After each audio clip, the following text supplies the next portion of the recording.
ओम शांति। आज के बाबार 28/9/2020 मुरली। आज बाबार मुरलिर विशेष महाबाक्य बाबा बोलছেন, बच्चे তোমরা হচ্ছ সারা দুনিয়ার সাচ্চা সাচ্চা মিত্র অর্থাৎ বন্ধু। তো কারোর সঙ্গে তোমাদেরকে শত্রুতা রাখা দরকার নেই, সবার সঙ্গে তোমরা বন্ধুত্ব রাখো। তারপরে বাবা আজকে বলছেন যে তোমরা রুহানি মিলিটারি, তো রুহানি মিলিটারিদের কি চিহ্ন থাকা দরকার। তো বাবা আজকে ব্যাচের উপরে খুব জোর দিয়েছেন যে কোনোভাবেই তোমরা যেন ব্যাচ ছাড়া থাকবে না, সব সময় যেখানেই যাবে ব্যাচ অবশ্যই পরে যাও। তো সবাই তোমাদেরকে জিজ্ঞেস করবে যে ব্যাচটা কি, আর তখনই তোমরা একটা ছোট্ট ব্যাচের দ্বারাই বাবার পুরো জ্ঞান দিতে পারবে। তারপরে বাবা আজকে এটাও বললেন যে তোমরা খুব লিটারেচার ছাপাও আর গরিবদেরকে ফ্রিতে দাও, ধনীদের থেকে একটু নিতে পারো, আর সবাইকে বলো যে এই লিটারেচারটা নাও, এই লিটারেচার দ্বারাই তোমরা পদমপতি হয়ে যাবে। এটা কোটি কোটি টাকার মূল্য থেকেও এই বইটাকে তুমি মূল্যাঙ্কন করতে পারবে না। তো বাবা এটা বললেন। তারপরে আজকে বাবা খুব বাচ্চাদের কাছে রিকোয়েস্ট করেছেন যে কোনো দিনই কোনো সময় বাবার সেবাতে তোমরা বাবাকে ধোকা দিও না, বাবার সার্ভিসে সব সময় একদম মদতগার হয়ে যাও, বাবার সার্ভিস থেকে কখনো তোমরা সরে যেও না। বাবা তোমাকে সেবা দেবে আর তুমি না করবে, এটা কখনো উচিত না। তো বাবার সেবাতে কখনো ধোকা দেওয়া উচিত নেই। আসুন এবার বাবার পুরো মুরলি আমরা ভালো করে শুনি। मीठे बच्चे, तुम सारी दुनिया के सच्चे सच्चे मित्र हो, तुम्हारी किसी से भी शत्रुता नहीं होनी चाहिए। बाबा बोलছেন যে তোমরা সারা দুনিয়ার সাচ্চা মিত্র মানে বন্ধু, তোমার কারোর সঙ্গে শত্রুতা থাকা দরকার নেই। আজকের প্রশ্ন, तुम रूहानी मिलिट्री हो, तुम्हें बाप का कौन सा डायरेक्शन मिला हुआ है जिसे अमल में लाना है। बाबा बोलছেন তোমরা রুহানি মিলিটারি, তোমাদেরকে বাবার কি একটা ডাইরেকশন দেওয়া আছে যেটা তোমাদেরকে প্র্যাকটিক্যালি আনতে হবে। তো উত্তরে বাবা বলছেন तुम्हें डायरेक्शन है कि बैच सदा लगा के रखो, कोई भी पूछे यह क्या है, तुम कौन हो, तो बोलो हम हैं सारी दुनिया से काम की अग्नि को बुझाने वाले फायर ब्रिगेड। बाबा बोलছেন যে তোমরা সারা দুনিয়ার কাম অগ্নিকে বোঝানোর যোগ্য ফায়ার ব্রিগেড তোমরা। তো তোমাদের ডাইরেকশন আছে যে সব সময় ব্যাচ লাগিয়ে থাকো। যদি কেউ জিজ্ঞেস করে তোমরা কে, তখন বলো যে আমরা रूहानी फायर ब्रिगेड। इस समय सारी दुनिया में काम अग्नि लगी हुई है, हम सबको संदेश देते हैं अब पवित्र बनो, दैवी गुण धारण करो तो बेड़ा पार हो जाएगा। বাবা বলছেন যে সারা দুনিয়াতে কামের আগুন লেগে আছে, তো এখন তোমরা রুহানি মিলিটারি সবাইকে ডাইরেকশন দিচ্ছ যে তোমরা পবিত্র হও, দেবী গুণ ধারণ করো, তো বেড়া পার হয়ে যাবে। ओम शांति। मीठे मीठे रूहानी बच्चे सहज याद में बैठे हैं, कोई कोई को डिफ़िकल्ट लगता है, बहुत मूंझते हैं, हम टाइट अथवा स्ट्रिक्ट होकर बैठें। बाप कहते हैं ऐसी कोई बात नहीं है, कैसे भी बैठो। বাবা বলছেন যে যোগের সময় যখন তোমরা বসছো, তো এটা না যে একই মুদ্রায় বসতে হবে, এভাবে পাটা পদ্মাসনেই রেখে বসতে হবে বা একদম টাইট হয়ে স্ট্রিক্ট হয়ে বসতে হবে। তো বাবা বলছে সেরকম কোনো ব্যাপার নেই, তোমাদের যেমন সুবিধা হয় সেরকম বসো। बाप को सिर्फ याद करना है, इसमें मुश्किलात की कोई बात नहीं, वह हठ योगी ऐसे टाइट होकर बैठते हैं, टांग पर टांग चढ़ाते हैं। यहाँ तो बाप कहते हैं आराम से बैठो। बाबा बोलছেন যারা হঠযোগী তারা কিভাবে একটা পায়ের উপরে একটা পা চড়িয়ে তারা বসে, আর এখানে বাবা তো বলছে আরামে বসো। बाप को और 84 के चक्र को याद करो, यह है ही सहज याद। उठते बैठते बुद्धि में रहे, जैसे देखो यह छोटा बच्चा बाप के बाजू में बैठा है। इनको बुद्धि में माँ बाप ही याद होंगे। तुम भी बच्चे हो ना, बाप को याद करना तो बहुत सहज है। বাবা বলছেন যেমন একটা ছোট্ট বাচ্চা 3-4 বছরের বাচ্চা, তো তার পাশে তার মা বাবা বসে আছে, তো তার বাচ্চার বুদ্ধিতে সবসময় মা বাবা আছে যে আমি মা বাবার সঙ্গে বসে আছি। তো সেরকম বাবা বলছে যে তোমাদেরও বুদ্ধিতে থাকা দরকার যে আমি शिव बाबार संतान। तो हम बाबा के बच्चे हैं, बाबा से ही वर्षा लेना है। शरीर निर्वाह अर्थ गृहस्थ व्यवहार में भल रहो, सिर्फ औरों की याद बुद्धि से निकाल दो। बाबा बोलছেন গৃহস্থ সংসার জীবনে থাকো, কিন্তু এত দেহধারীদের সঙ্গে তোমার যে বুদ্ধি যোগ আছে এটাকে সরিয়ে দাও। कोई हनुमान को, कोई किसको, साधु आदि को याद करते थे, वह याद छोड़ देनी है। बाबा बोलছেন কেউ হনুমানকে, কেউ কাউকে সাধু সন্তকে স্মরণ করে রাখে, তো বলছে এসব ভুলো।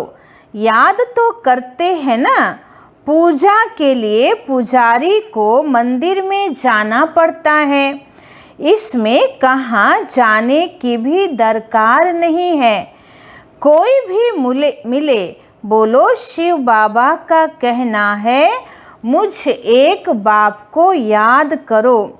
शिव बाबा तो है निराकार, तो ज़रूर वह साकार में ही आकर कहते हैं माँ में कम याद करो, मैं पतित पावन हूँ। बाबा बोलছেন আমি তো নিরাকার, তো আমি কি করে তোমাকে বলবো যে তুমি পাবন হও, তো আমাকে সাকারে আসতেই হবে। यह तो राइट अक्षर है ना, बाबा कहते मुझे याद करो, तुम सब पतित हो। यह पतित तमो प्रधान दुनिया है ना, इसलिए बाबा कहते कोई भी देहधारी को याद नहीं करो।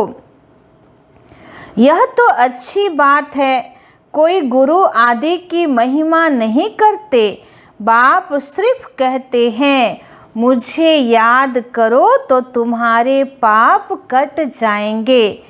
यह है योग बल अथवा योग अग्नि। बेहद का बाप तो सच कहते हैं ना, गीता का भगवान निराकार ही है। बाबा বলছেন যে গীতার ভগবান তিনি নিরাকার, আর নিরাকার বলছেন যে সর্বধর্ম পরিত্যজ্য মামেকম শরণম ব্রজ, মানে সমস্ত দেহধারী থেকে বুদ্ধিযোগ সরিয়ে তুমি এক আমাকে স্মরণ করো। कृष्ण की बात नहीं, भगवान कहते हैं सिर्फ मुझे याद करो और कोई उपाय नहीं। पावन होकर जाने से ऊंच पद पाएंगे, नहीं तो कम पद हो जाएगा। हम तुमको बाप का संदेश देते हैं, मैं संदेशी हूँ, इस समझाने में कोई तकलीफ नहीं है। माताएं अहिल्याएं कुब्जाएं भी ऊंच पद पा सकती है। बाबा बोलছেন যে যারা মাতা, যারা হয়তো খুব সাধারণ অহিল্যা কুবজা, তো তারাও যদি সব সময় বাবাকে স্মরণ করে তাহলে তারাও খুব উঁচু পদ পেতে পারে। तो चाहे यहाँ रहने वाले हों, चाहे घर गृहस्थ में रहने वाले हों, ऐसे नहीं कि यहाँ रहने वाले जास्ती याद कर सकते हैं। बाबा कहते हैं बाहर में रहने वाले भी बहुत याद में रह सकते हैं, बहुत सर्विस कर सकते हैं।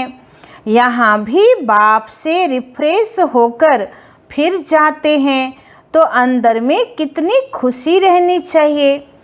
बाबा बोलছেন যারা সংসারে থাকছে তারাও খুব সারাদিন যদি যোগ করে তাহলে তারা খুব শ্রেষ্ঠ পদ পেতে পারে। তো বাবার কাছে তোমরা মধুবনে আসছো, তো বাবা তোমাদেরকে কত রিফ্রেশ করে দিচ্ছে। এবার রিফ্রেশ হয়ে তোমরা যখন নিজের বাড়িতে যাচ্ছ তখন খুব ভিতরে একদম মনে হচ্ছে ব্যাটারি চার্জ হয়ে আছে, যে তোমাদেরকে দেখবে সবাই বলবে বাহ তোমার চেহারা তো খুব ঝলমল করছে। তো জ্ঞান যোগ পবিত্রতার একটা আলাদাই চেহারার মধ্যে তেজ থাকে। तो बच्चों को अपार खुशी होनी चाहिए, जबकि तुम बेहद के बाप के बने हो। तुमको ही स्वर्ग का मालिक बनाया था। तुम भी कहते हो बाबा 5000 वर्ष पहले भी हम आपसे मिले थे और फिर मिलेंगे। আমরা বাবাকে কি বলি, বাবা 5000 বছর আগেও আমি তোমার সঙ্গে দেখা করেছিলাম, আবার এখন করেছি। तो अब बाप को याद करने से माया पर जीत पानी है। এবার যত আমরা বাবাকে याद করব তত মায়ার উপরে जीत পাবো আমরা। तो अब इस दुख धाम में तो रहना नहीं है, तुम पढ़ते ही हो सुख धाम में जाने के लिए। सबको हिसाब किताब चुकतू कर वापिस जाना है। मैं आया ही हूँ नई दुनिया स्थापन करने, बाकी सब आत्माएं चली जाएंगी मुक्ति धाम। तो बाप कहते हैं मैं कालों का काल हूँ, सबको शरीर से छुड़ाए और आत्माओं को ले जाऊंगा। বলছেন আমি হচ্ছি কালেরও কাল, সকলের হিসাব কিতাব চুক্ত করিয়ে দেহ থেকে হিসাব কিতাব চুক্ত করিয়ে আমি সব আত্মাদেরকে বাড়ি ফিরিয়ে নিয়ে যাব। সব कहते भी है ना हम जल्दी जाएं। এই জন্য এখন এত রোগ শোক বাড়ছে যে সব আত্মার পুরনো যে হিসাব কিতাব আছে শরীর দ্বারা সেগুলো সব তাড়াতাড়ি চুক্ত হচ্ছে এবং অনেক আত্মীয় স্বজনও অনেক রকম কষ্ট দিচ্ছে, তার মানে তাদের সঙ্গেও যে হিসাব কিতাব ছিল সেটাও শেষ হচ্ছে। तो मैं आया ही हूँ नई दुनिया स्थापन करने, अब यहाँ तो रहने का नहीं है, यह तो पुरानी दुनिया पुराना शरीर है। अब बाप कहते हैं मैं सबको ले जाऊंगा। बाबा বলছেন আমি সবাইকেই নিয়ে যাব, छोड़ूंगा किसी को भी नहीं। বলছে কাউকেই আমি ছাড়বো না। কেউ পুরনো আত্মা মানে এই দুনিয়াতে কোনো আত্মা মানে থাকবে না, মানে যে কলিযুগী আত্মা থাকবে না। तुम सबने बुलाया ही है, हे पतित पावन आओ। भल याद करते हैं परंतु अर्थ कुछ भी नहीं समझते हैं। पतित पावन की कितनी धुन लगाते हैं, फिर कहते हैं रघुपति राघव राजा राम। बाबा বলছেন যে মানুষ দুরকম গান করে, পতিত পাবন সীতারাম বলে, আবার বলে রঘুপতি রাঘব রাজা রাম। তার মানে দুটো রামকে স্মরণ করছে, যে রঘুপতি রাঘব রাজা রাম মানে ত্রেতা যুগের রাম, আর পতিত আত্মাকে যে পাবন করে এবং পতিত আত্মারূপী যে সীতা তাকে যে উদ্ধার করে সে হচ্ছে পতিত পাবন সীতারাম মানে সীতাদের রাম। तो अब शिव बाबा तो राजा नहीं बनते। বলছেন আমি তো কখনো রাজা হই না, राजाई करते ही नहीं, उनको राजा राम कहना रॉन्ग हो गया। বলছে राजा राम बोलाटाई रॉन्ग। माला जब सिमरते हैं तो राम राम कहते हैं, उसमें भगवान की याद आती है। भगवान तो है ही शिव। मनुष्यों के नाम बहुत रख दिए हैं, कृष्ण को भी श्याम सुंदर बैकुंठनाथ मक्खन चोर आदि आदि बहुत नाम देते हैं। বাবা বলছেন যে কৃষ্ণেরও কত নাম আছে, শ্যাম সুন্দর, বৈকুণ্ঠনাথ, মাখন চোর। তো এসব নাম কৃষ্ণের জন্য দেওয়া হয়েছে। तुम अभी कृष्ण को मक्खन चोर कहेंगे, বলছে তোমরা এখন কৃষ্ণকে মাখন চোর বলবে? বিলকুল नहीं, আমরা তো বলবো না। কেন? আমরা তো জানি যে কৃষ্ণ হচ্ছে সত্যযুগের প্রথম রাজকুমার। সে কোথায় মাখন চুরি করবে? আর চুরি করা তো রাজকুমারের ম্যানার্সই নেই। तो अभी तुम समझते हो भगवान तो एक निराकार है, कोई भी देहधारी को भगवान कह नहीं सकते। बाबा बोलছেন কোনো দেহধারীকেই ভগবান বলা যাবে না। ब्रह्मा विष्णु शंकर को भी नहीं कह सकते, तो फिर मनुष्य अपने को भगवान कैसे कह सकते हैं? বলছেন ব্রহ্মা বিষ্ণু শঙ্করকেই ভগবান বলা যাবে না, তাহলে মানুষ নিজেকে কি করে ভগবান বলতে পারছে? তো ভগবানের পরে তো ব্রহ্মা বিষ্ণু শঙ্কর আছেন, তিনটে দেবতা। তো বলছে তিনটে দেবতাকেই যখন ভগবান বলা যাচ্ছে না, তাহলে সাধারণ মানুষ এখনকার তারা নিজেকে কি করে ভগবান বলতে পারে? तो वैजंती माला सिर्फ 108 की गाई जाती है। शिव बाबा ने स्वर्ग स्थापन किया है, उनके यह मालिक हैं। बाबा বলছেন 108-এর যে বৈজন্তী মালার যারা দানা, যারা সম্পূর্ণ বিজয়ী, যারা মায়াকে পুরো জয় প্রাপ্ত করেছে, তো তাদেরই এত গুণগান হচ্ছে, তাদেরই মালা সিমরন হচ্ছে, আর তারাই সত্যযুগের মালিক হবেন। বাবা বলছেন तो जरूर उससे पहले उन्होंने यह पुरुषार्थ किया होगा। তো এটা তো ঠিক যে পুরুষার্থ ছাড়া প্রারব্ধ হয় না। আর যদি কারো খুব শ্রেষ্ঠ প্রারব্ধ আছে, তো এটা মানতেই হবে যে সে আত্মা আগের জন্মে খুব ভালো পুরুষার্থ করেছে। তো লক্ষ্মী নারায়ণ রাধা কৃষ্ণ যারা সত্যযুগের বৈকুণ্ঠের মালিক হবে, যারা রাজ সিংহাসনে বসবে, তো নিশ্চয়ই তারা আগের জন্মে সঙ্গম যুগে খুব শ্রেষ্ঠ পুরুষার্থ করেছেন। उसको कहा जाता है कलयुग अंत सतयुग आदि का संगम युग। তাহলে পুরুষার্থ করার যুগ কোনটা ছিল? এই সঙ্গম যুগ, কলিযুগের শেষ আর সত্যযুগের প্রারম্ভ। यह है कल्प का संगम युग। मनुष्यों ने फिर युगे युगे कह दिया है। বাবা বলছেন যে চারটে যুগ শেষ হওয়ার পরে যেটা সঙ্গম যুগ আসছে, তো আমি প্রত্যেক কল্পের শেষে আসছি, তো এটা সঙ্গম যুগ। তো আসছি আমি সঙ্গম যুগে যুগে, আর ওরা লিখে দিয়েছে যুগে যুগে, মানে প্রত্যেক যুগেই ভগবান আসছেন। अवतार नाम भी भूल फिर उनको ठिक्कर भीतर में कण कण में कह दिया। বলছে এত দিন তাও এটা শোভা ছিল যে ভগবান 24 অবতার নিয়েছে। তো ভগবান 24 অবতার নিয়েছে, তারপরে তাদের মন ভরেনি, তখন কি বলে দিল যে ভগবান প্রত্যেক কণা কণাতেই আছে, প্রত্যেক পাথর কণাতেই আছে। तो यह भी ड्रामा है। तो जो बात पास्ट हो जाती है उसको कहा जाता है ड्रामा। বলছে যেটা অতীত হয়ে গেল সেটাকে বলা হবে ড্রামা। कोई से झगड़ा आदि हुआ, पास हुआ, उनका चिंतन नहीं करना है। अच्छा कोई ने कम जास्ती बोला, तुम उनको भूल जाओ।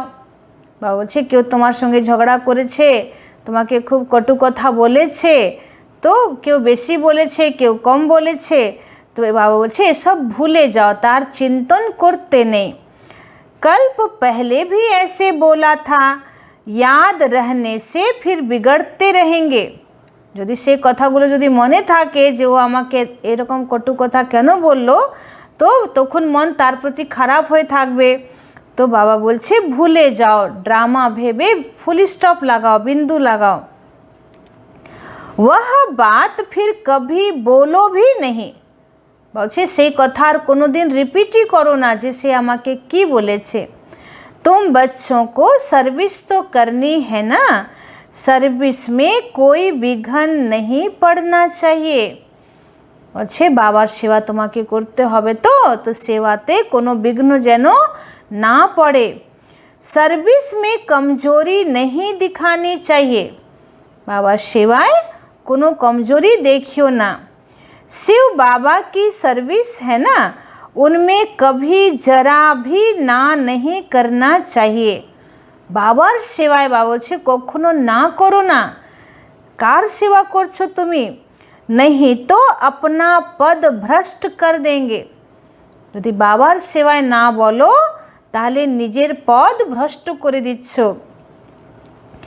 बाप के मददगार बने हो तो पूरी मदद देनी है, বলছে যদি তুমি নিজেকে বলছো যে আমি বাবার মদদগার বাচ্চা, তাহলে তোমাকে বাবাকে পুরোটাই সহযোগ দিতে হবে, বাবাকে পুরো মদত করতে হবে। बाप की सर्विस करने में जरा भी धोखा नहीं देना है, বলছে বাবার সেবাতে কখনো বাবাকে ধোকা দিও না। पैगाम सबको पहुंचाना ही है, बाप कहते रहते हैं म्यूजियम का नाम ऐसा रखो जो मनुष्य देख अंदर घुसें और आकर समझें, क्योंकि यह नई चीज़ है ना। বলছে তোমরা যখন মিউজিয়াম খুলছো তো মিউজিয়ামের এত সুন্দর নাম রাখো যাতে মানুষ আকর্ষিত হয়ে তোমাদের आर्ट गैलरी के দেখার জন্য আসবে। मनुष्य नई चीज देख अंदर घुसते हैं, आजकल बाहर से आते हैं भारत का प्राचीन योग सीखने। अब प्राचीन अर्थात पुराने ते पुराना, वह तो भगवान का ही सिखाया हुआ है। बाबा বলছেন যে বাইরে এটা চর্চা আছে যে ভারতবর্ষের প্রাচীন যোগ, তো প্রাচীন যোগ কে শেখাচ্ছে? শিব বাবা, যিনি নিজেই সব থেকে পুরনো। তো এখন সেই বাপ এসেছেন আমাদেরকে ভারতবর্ষের প্রাচীনতম যোগ শেখাতে, जिसको 5000 वर्ष हुए हैं। গীতাতেও আছে, হে অর্জুন আমি তোমাকে সব থেকে পুরাতন যোগ শেখাচ্ছি, আমি কল্প পূর্বে এই যোগটা শিখিয়েছিলাম। तो सतयुग त्रेता में योग होता नहीं, जिसने सिखाया वह तो चला गया, फिर जब 5000 वर्ष बाद आए तब ही आकर राजयोग सिखाएं। বলছেন আমি তো সত্যযুগ ত্রেতা যুগে থাকবো না যে তোমাদেরকে নতুন করে আবার যোগ শেখাবো, আমি তো সঙ্গম যুগেই তোমাদেরকে যোগ শেখাচ্ছি। এই যোগ শিখে যোগের দ্বারা তোমাদের 21 জন্মের প্রারব্ধ জমা করে তোমরা তো সত্যযুগে চলে যাবা আর আমি চলে যাব পরম ধামে। তারপরে আবার যখন সঙ্গম যুগ আসবে তখন আমি তোমাদেরকে এই যোগটা আবার শেখাবো। तो प्राचीन अर्थात 5000 वर्ष पहले भगवान ने सिखाया था। বলছে প্রাচীন শব্দ মানে কি? যে প্রাচীন মানে 5000 বছর আগে स्वयं भगवान আমাদেরকে যোগ শিখিয়েছিলেন। तो वही भगवान फिर संगम पर ही आकर राजयोग सिखलाएंगे, जिससे पावन बन सकते हैं। इस समय तो तत्व भी तमो प्रधान है। বলছেন এই সময় তো এই पंचतत्व तमो प्रधान হয়ে গেছে। पानी भी कितना नुकसान कर देता है। বলছে জল যদি সমুদ্রে ঝড় আসে বা সুনামি হয় তাহলে চারিদিকে কত বন্যা হয়, তো কিভাবে চারিদিকে একদম ধ্বংসলীলা শুরু হয়ে যায় জল দ্বারা।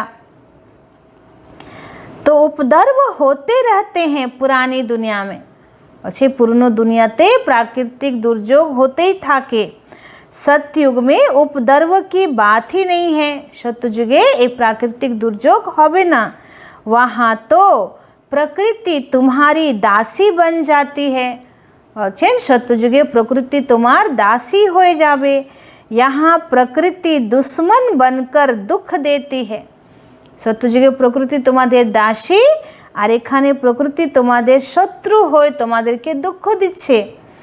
तो इन लक्ष्मी नारायण के राज्य में दुख की बात नहीं थी, सतयुग था, अभी फिर वह स्थापन हो रहा है। तो बाप प्राचीन राजयोग सिखा रहे हैं, फिर 5000 वर्ष बाद सिखाएंगे। जिसका पाठ है वही बजाएंगे। बाबा बोलছেন যে আমি তোমাদেরকে প্রাচীন রাজযোগ শেখাচ্ছি, আবার 5000 বছর পরে শেখাবো।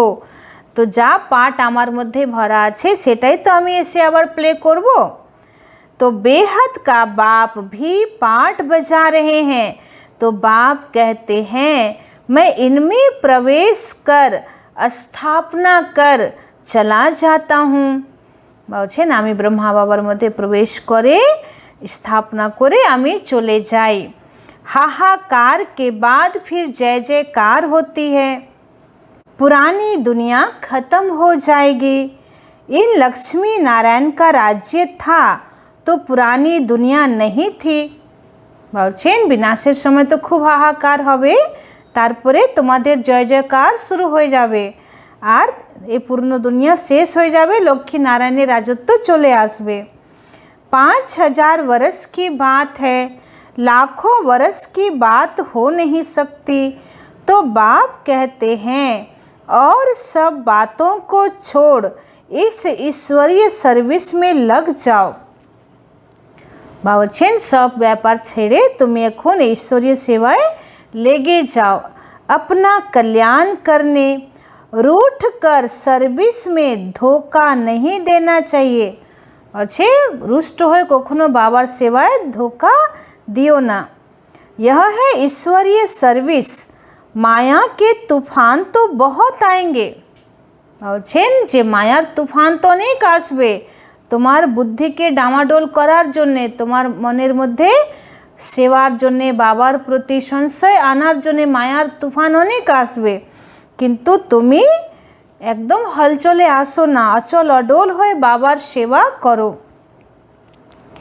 परंतु बाप की ईश्वरीय सर्विस में धोखा नहीं देना है।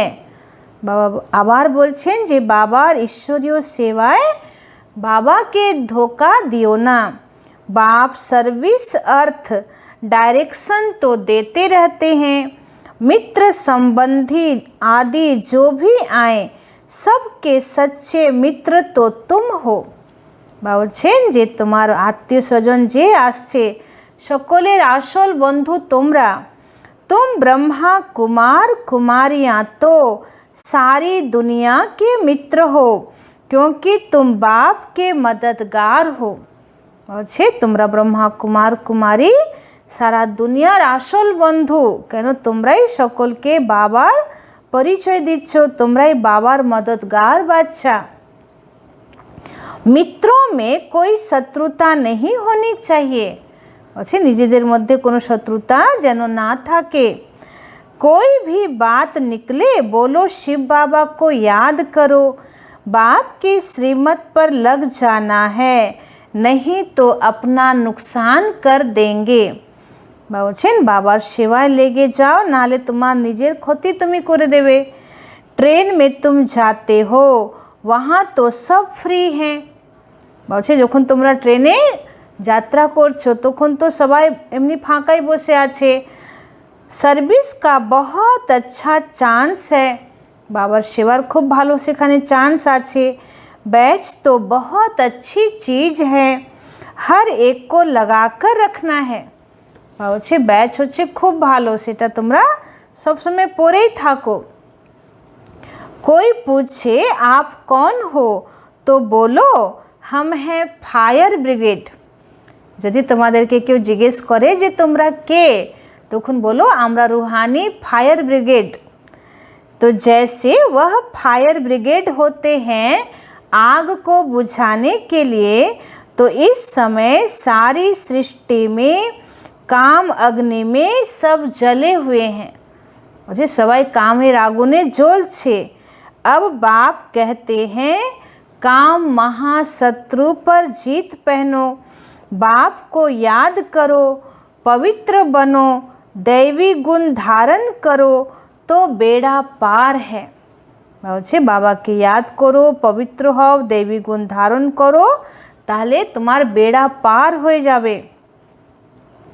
यह बैच श्रीमत से ही तो बने हैं। বাবা বলছে এই ব্যাচগুলো তো বাবার শ্রীমত দ্বারাই তৈরি হয়েছে। तो बहुत थोड़े बच्चे हैं जो बैच पर सर्विस करते रहते हैं। বলছে খুবই অল্প বাচ্চা যারা বাবার এই ব্যাচে सेवा करे। बाबा मुरलियों में कितना समझाते रहते हैं, हर एक ब्राह्मण के पास यह बैच होना चाहिए। बाबा बोलছেন প্রত্যেক ব্রাহ্মণের কাছেই এই ব্যাচটা হওয়া দরকার। কিন্তু যারা পবিত্রতার নিয়ম রক্ষা করছে, যারা শুদ্ধ আহার খাচ্ছে, যারা নিয়মিত রূপে বাবার মুরলি শুনছে, যারা অমৃত বেলা যোগ করছে, তারাই ব্যাচ পাওয়ার অধিকারী। যদি কোনো রকম আমাদের মর্যাদার ভিতরে আমরা না থাকতে পারি, ঈশ্বরীয় মর্যাদাকে উল্লঙ্ঘন করি, তাহলে ব্যাচ পড়া উচিত নয়। तो हर एक ब्राह्मण के पास यह बैच होना चाहिए। कोई भी मिले उनको इस पर समझाना है। यह है बाबा, इनको याद करना है। हम साकार की महिमा नहीं करते।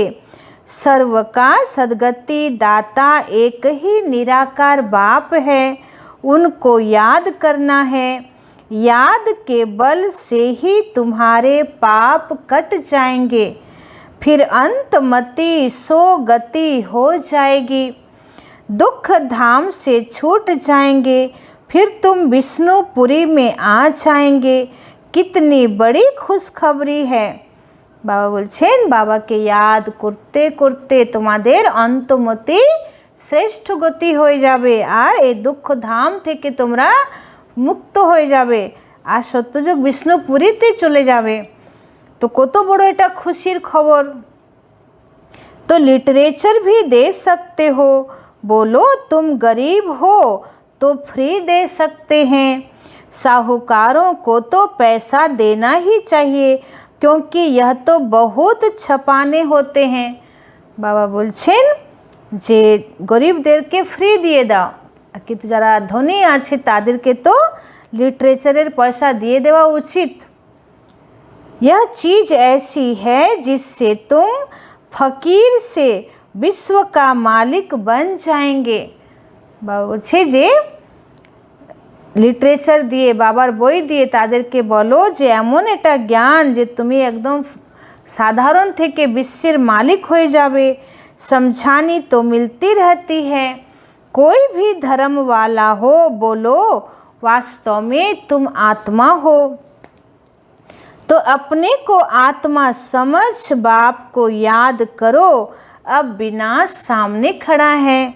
বলছে নিজেকে আত্মা ভেবে বাবাকে স্মরণ করো, এখন তো বিনাশ সামনে দাঁড়িয়ে আছে। यह दुनिया बदलने वाली है, शिव बाबा को याद करेंगे तो विष्णुपुरी में आ जाएंगे। बोलो यह आपको करोड़ों पद्मों की चीज़ देते हैं। বাবার একটা বই দিয়ে তাদেরকে বলো যে আমি তোমাকে কোটি কোটি টাকার একটা জিনিস দিলাম, সেটা ভালো করে পড়ো। बाबा ने कितना समझाया है, बैच पर सर्विस करनी है, परंतु बैच लगाते नहीं हैं, लज्जा आती है।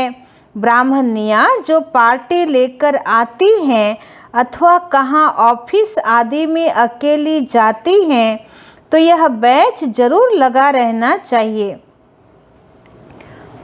বাবা বলছেন যে ব্রাহ্মণীরা যদি মানে ট্রেনে যাচ্ছে একটা গ্রুপ নিয়ে বা কোনো অফিসে যাচ্ছে একা সেবা করতে, তো অবশ্যই যেন ব্যাচ পরে যায় বা ব্যাচ ছাড়া যেন না যায়।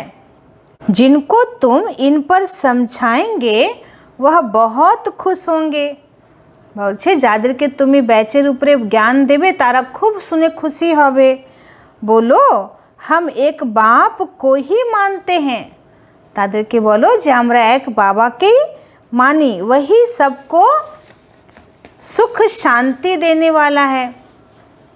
তাদেরকে বলতে হবে যে আমরা এক নিরাকার শিব বাবা, যিনি পরম জ্যোতি, যিনি অখণ্ড জ্যোতি স্বরূপ, যিনি परमधाम निवासी, আমরা ওনাকেই मानी।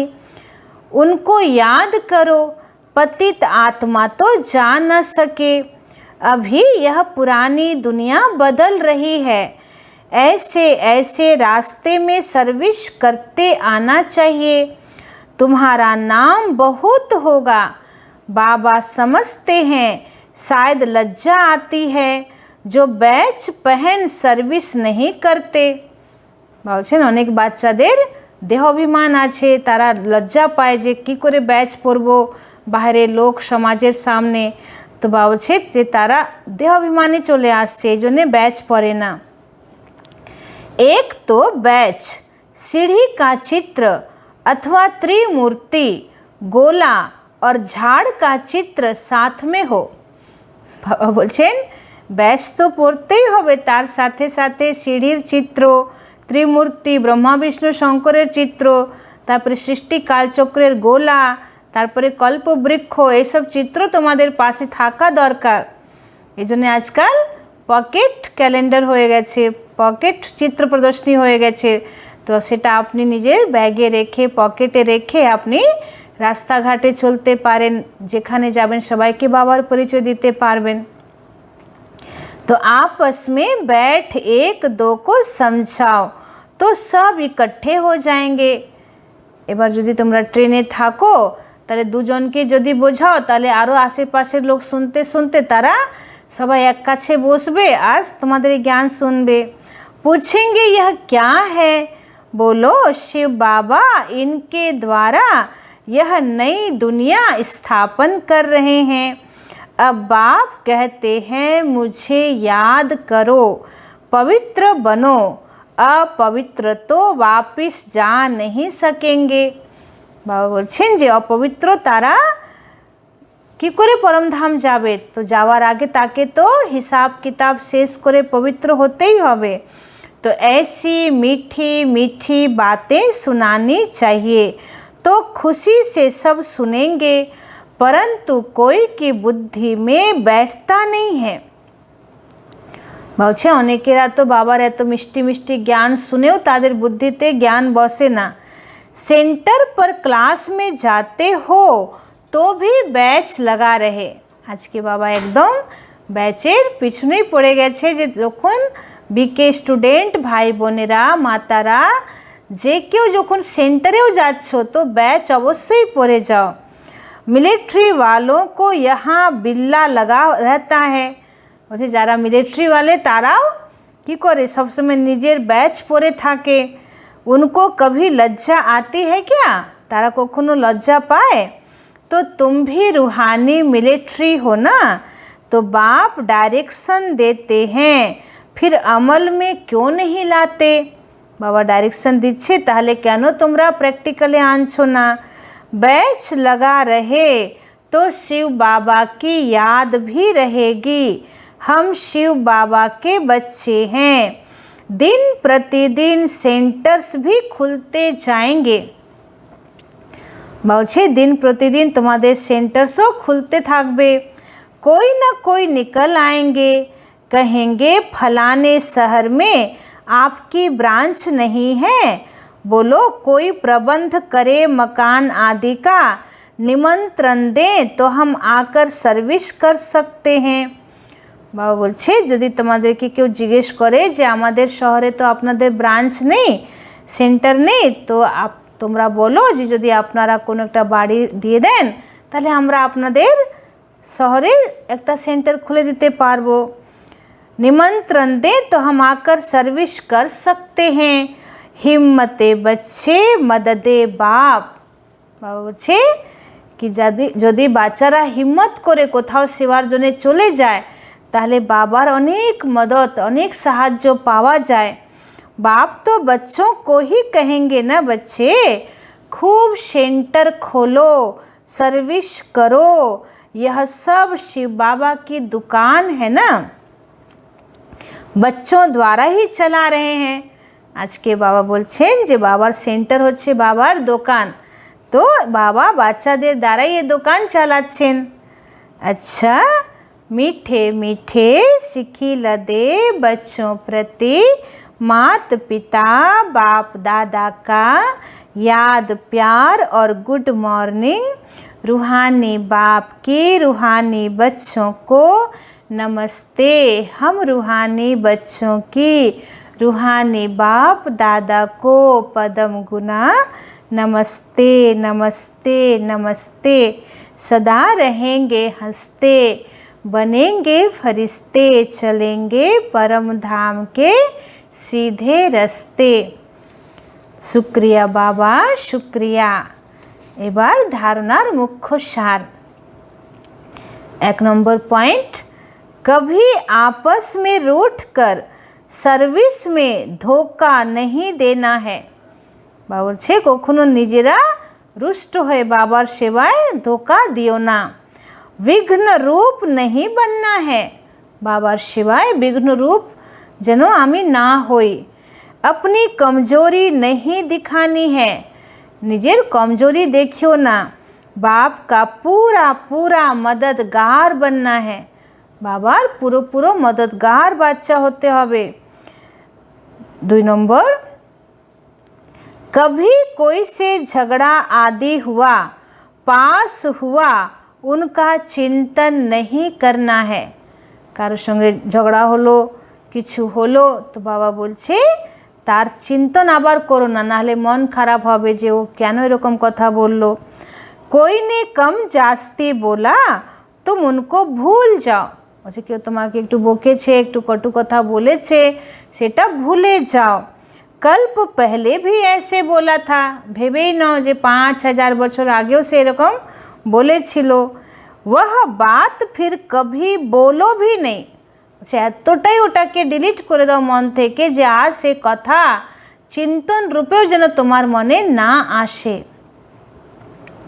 আজকের वरदान, बीती हुई बातों को रहम दिल बन समाने वाले शुभ चिंतक भव। बीती हुई बातों को रहम दिल बन समाने वाले शुभ चिंतक भव। বলছে পাস্টের অতীতের কথাগুলোকে রহম দিল হয়ে সব ব্যাপারকে অন্তর্নিহিত করে নাও, অন্তর্লীন করে নাও, এরকম শুভ চিন্তক হও। यदि किसी की बीती हुई कमजोरी की बातें कोई सुनाए तो शुभ भावना से किनारा कर लो।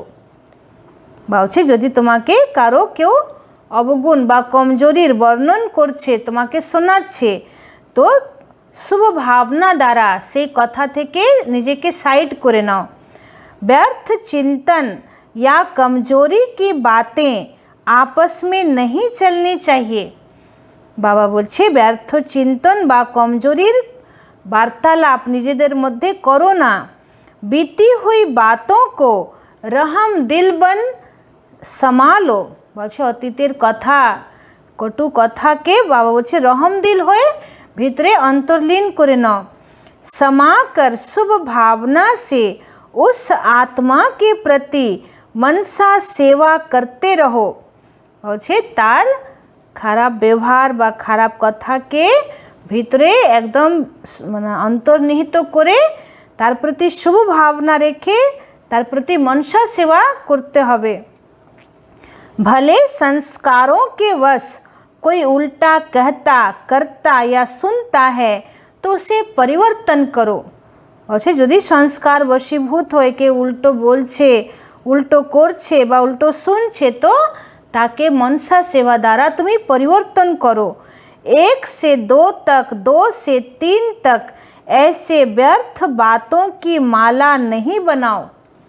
বা বলছে যে একজনের কান থেকে আরেকজনের কানে, তারপরে সে আরেকজনকে বলবে, এরকম করে ব্যর্থ কথার মালা তৈরি হয়ে যায়। তো এরকম ব্যর্থ কথার মালা তৈরি করো না। ऐसा अटेंशन रखना अर्थात शुभ चिंतक बनना। তো এই ব্যাপারে খুবই অ্যাটেনশন রাখতে হবে, এটাকেই বলা হবে শুভ চিন্তক আত্মা। কত সুন্দর আজকে বাবা বরদান দিলেন যে কারো খারাপ ব্যবহার, কারো কমজোরি, কারো অবগুণকে নিজেদের মধ্যে বেশি আলোচনা করো না, এবং যদি কেউ কিছু বলে থাকে করে থাকে তো তার প্রতি শুভ ভাবনা রাখো, তাকে মনসা সেবা দ্বারা পরিবর্তন করার চেষ্টা করো, এবং সে কথাগুলোকে একদম ফুল স্টপ লাগাতে হবে, একজনার থেকে আরেকজন, আরেকজনার থেকে একজন, এরকম ব্যর্থের মালা তৈরি করো না। আজকের স্লোগান, संतुष्ट मणि बनो तो प्रभु प्रिय, लोक प्रिय और स्वयं प्रिय बन जाएंगे। বাবা বলছেন সন্তুষ্ট মণি হও, তাহলে প্রভু প্রিয়, লোক প্রিয় এবং স্বয়ং প্রিয় মানে নিজের প্রিয় হয়ে যাব। ওম শান্তি।